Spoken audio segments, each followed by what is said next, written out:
Хэрвээ чи нэг өдөр зогсолтгүйгээр маш их бойлон гомон идэд байвал яг вэ? Чиний би хэрэг модгол. За тэгээд намаа нийгэн гэдгэлтэй. Ер нь бол махлаад те Японоор ингээд Япон гэхгүй. Тэгээд орчуулах юм бол хүн гэсэн үг. Тэгээд өнөөдрийнхөө бичлэгээр та бүхэнд би одоо нэг өдөрт маш их амар гомь идэд байвал юу болохыг ярьж өгье. Ямар гамшиг тохиолдлыг хэлж өгье. Тэгээд үзээс өмнө та бүхэн subscribe гэдэг товчоо дарчхаарай. За баярлалаа. За тэгээд хэдүүлээ нэг сайхан зүйл төсөөлөл л та тий. За чи ингээ тий амар их өлссөн. Тэгээд гэртээ очсон чи бэлэн гомонгоос өөр зүйл байсангүй байхгүй тий. Тэгээд тэгсэн чи нэг шидтэн гарч ирээд чамааг бүр амар их бэлэн гом мэдсэн чи яадаг ч битээ болгочихлоо. Чи угаасаа л амар баярлна шүү дээ. За энэ хүү жишээс харахад бол ер нь бол та эхний ээлжинд маш их допамин ялгархуулна. За тэгээд допаминээ мэдүүлгүүд те мэдхгүй өнгөч багт те. За тэгээд та 5 гомон эцсийн дараа таныг гиз чин дүүрч эхлэх болно.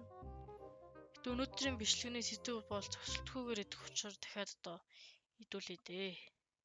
За тэгээд та 7 гомон эцсийн дараа дүүрсэн ч гэсэн хоос юм шиг мэдрэмж авах болно. Одоо те ходоодондоо. Энэ юу гэсэн үг вэ гэхээр гомонд баг эслэг байдаггүй болохоор таныг хоол боловсруулах асуудалтай болж байгаамаа гэсэн үг. Үүнээс гадна таны хөвлөд дүүрж эхлэх юм байна. Тэгээд 9 дахь гомонгоо эссийн дараа та хоол төчөлийн дутагдалд орох болно. Яагаад гэвэл бэлэн гомонд уураг, амин дэм, эрдэс бодис бараг л байхгүй юм аа. Хоол төчөлийн дуталтад орсноор таны эрч хүч суларч, оюун ухаан бүрхэг болох ба ядаргаачин элт мэдрэгдэх хүч болох болно. 15 дахь гомонгоо идэх хүртэл та ер нь бол зүгээр явна. Гэхдээ дуусгасны дараа таны цусны даралт хэсэж усгүйдэж толгойч нь өвж эхлэх болно. Ер нь бол гомонг ингэж их эзнээр таны мэдрэлийн одоо судас хүртэл явж чаднаа гэсэн болохыг одоо энэ хэлтгэж байгаа юм. Ийм нөхцөлийг хүний бие тэсч чадахгүй бөгөөд үүн дээр нэмээд дотоод эртүүд чинь ачаал нэмэгдэх болно. За тэгээд хүн одоо би ингээд бодж үзсэн байхгүй юу? Тэгсэн чинь хүн ингээд зогсолтгүйгээр өдөрт 96 гомон идэх боломжтой байдаг гинэ. Гэтэ энэ бүх гомон эссийн дараа та насан туршдаа ер нь бол дахин давас нүүрс дүрж битгий амарч чадахгүй болох юм байна. Тэгээд бас өндөр түвшний хордлого бараг мэдрэлийн тархины аглагчаар хүртэл орж болох юм аа.